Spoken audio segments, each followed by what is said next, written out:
A real pleasure to be joined by Alex Najafi from Alex's Dry Cleaning. And you might think, dry cleaning, what's that got to do with high performance? Well, Alex does this thing that I found that very few dry cleaners do. They get it right first time. Probably didn't happen by accident. And Alex, I'd love you to share your story about how you even got into this. The story begins with me coming to United States from Iran as a student. I went to USF. I studied masters in governments and international relations, and then another master's in international business from St. Mary's College. The hostage crisis in Iran and United States happened, and the relationships were sour. Couldn't get a job and couldn't go back to Iran. Survival mechanism kicks in and you start thinking about starting your business. Sure. And I was fortunate enough to have the help of my father financially to start this business. We started in 1983 looking to find some business that I could have of myself and I don't have to be employed or have to explain where I'm from and so on and so forth. Dry cleaning was a good business. It offered me an opportunity to work hard and try to make it. I keep going back to this survival mechanism. As a first generation immigrant, you always want to try to make it. Nothing is inherited and you have to work hard. That's what I did. And after 41 years, it's paying off. Being focused on trying to make the business work and go every day. It sounds as if you've built a fantastic business and a fantastic brand, and you've come up right at the top of recommendations, especially around the Bay Area. What is it that you think has enabled you to rise to the top? Internally for myself is this urge or this need to be better every day.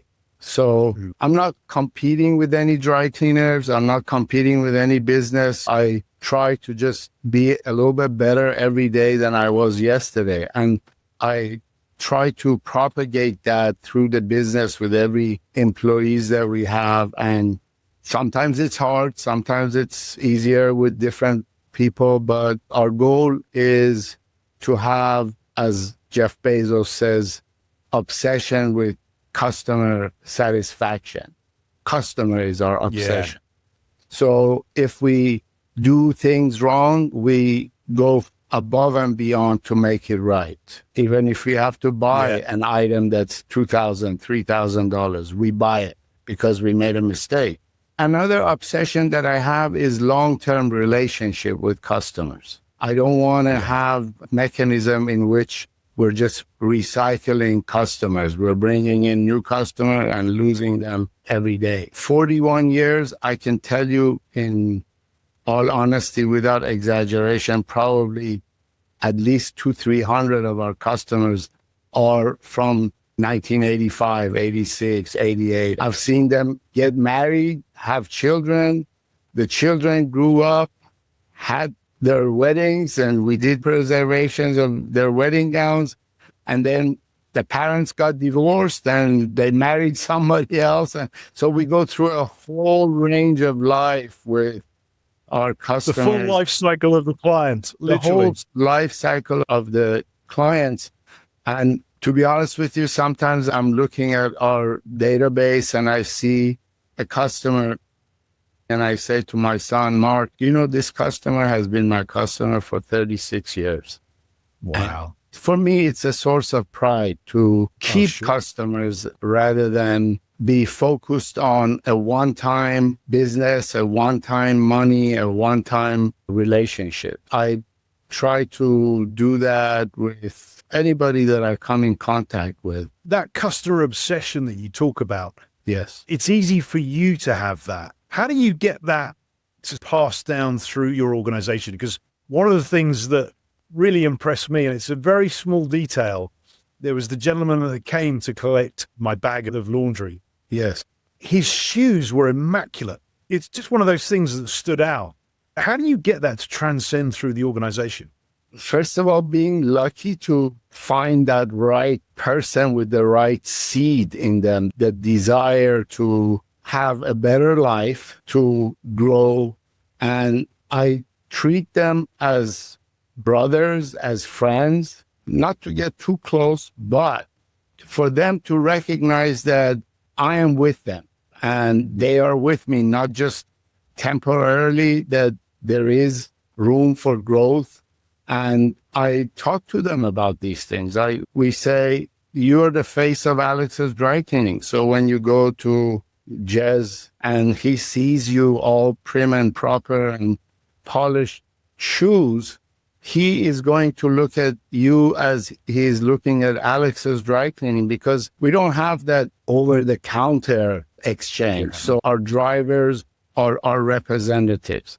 So we try to have regular meetings at least once a month to go over all the things that we need to work on, we need to tweak, or there might be some employees that need to make some adjustments. So they're not left on their own. And I am a hands-on operator. I'm not a remote operator.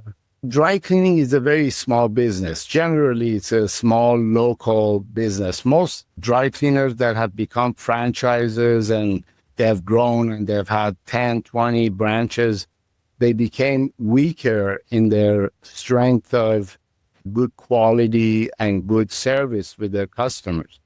Yes. So we are small, we are concentrated, we are 30 people. We're not 300 people. You could say we are the biggest little business in dry cleaning. You know, dry cleaners are usually mom and pop. They're 5, 10 people. So we have grown to this level, and I think this is what I can manage. I cannot probably make it grow that much bigger, because then I will lose control and I will lose that attention that I need to give to every detail. So when Jess sends his stuff in, I am on it. It's not like I don't know who is in today, who's not. I go through every names that have come in today, and I pass my comments to my staff that we need to be focused on. Jess Cartwright wants no impression, wants to make sure the buttons are not chipped, wants to package it with the hangers reversed. It's a constant reinforcement and devotion to the tiny little things that makes all the difference in how you finally receive that product and service from end to end, from the pickup time to delivery time, how you would like it picked up. Would you like somebody to knock on the door, or would you like somebody to send a text ahead of time? Or when you're delivering, don't ring the doorbell, the baby is sleeping. All reminders to our staff that I'm with you guys and I'm watching every little thing. Your passion to improve is shared by some of the best people and leaders from around the world. Kobe Bryant always talked about wanting to get better every time, and that's the thing that inspired him.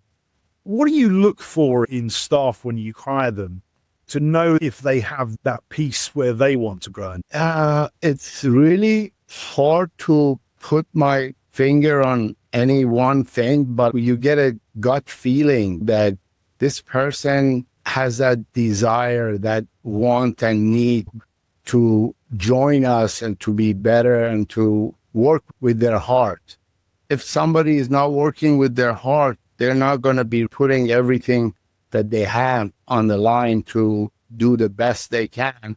I keep repeating to my staff that, as you have heard many times from all the leaders of the industry, quality is when you're doing the right thing when nobody is watching, right? Yeah. I'm not watching your every action, but at the end of the day, the customer is going to make that judgment if we did the right thing or if we didn't. And we will hear from them. I can say we're lucky to have the people that we have. We have people that have been with me for 40 years. Wow. 35 years. And they're not one. There are about 10 of them that are still continuing within that 20 to 40 year range. They've just grown with me in the business, and their children have gone to university throughout all of these years that they have been with us. So not recycling customers and not recycling employees.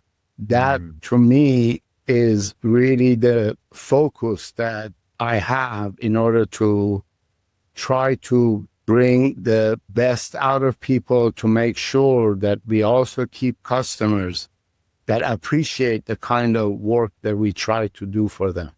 So it has to be a best match between the two. If you were to sit down in front of somebody who was setting up or running their own business, Yes. what's the one bit of advice you would give them from all of your experience? I would say devotion. I would say dedication. I would say being focused on what you're doing and doing it better every time, every day, and not letting go. It's going to be hard. There's going to be tough times in the business. Things break. Employees have issues. You just have to be devoted and have that mindset. We want to continue. This ship must sail on, and try to continue with relentlessness and not getting bogged down with problems. That's another thing that I always try to convey to my employees. Don't get disappointed to the point where you're not coming out of it and you go into a hole and that becomes deeper and deeper. So immediately find out where the problem is and solve it and try not to repeat it again and learn from it. That's all we can do. We can't get stuck in the past. What's done is done. That learning piece seems to be a thread through your philosophy around how you run the business. That's so true.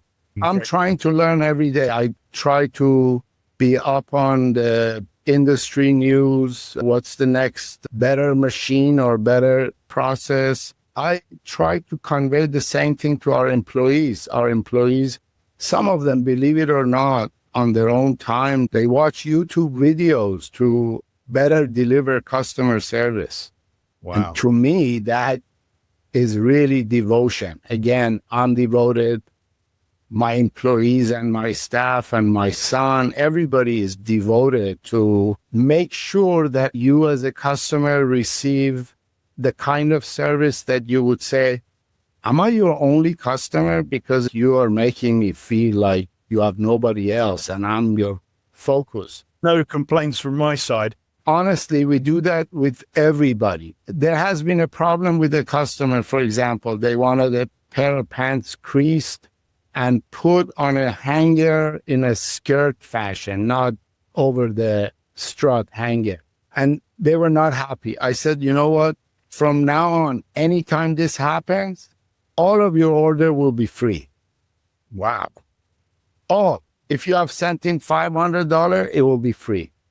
So I make myself and my staff be responsible to the point that if we do something wrong, we're going to penalize ourselves. We should be on the hook, not customer putting us on the hook, you know? Too often you go to places and it's the customer's fault and that lack of ownership. Yeah, it's either customer's fault or it wasn't our fault or it happens, you know, it's an accident. So what do you want me to do? That attitude in the dry cleaning business and having long-term relationships doesn't work. If you look at our reviews, we have 190 reviews on Yelp or Google or more. Every one of them just says really what we do. Each one have their own needs and we met that need. We want to know what each customer wants. We really try to meet and exceed those expectations, whatever real. People who watch this will be inspired by what they've heard because getting that customer service right today is even harder. So please carry on doing what you're doing. Thank you. I'm honored to have had this conversation with you. It reminded me of all the things that we do. So we're going to keep at it even harder now. Great. My pleasure. Hope to see you soon.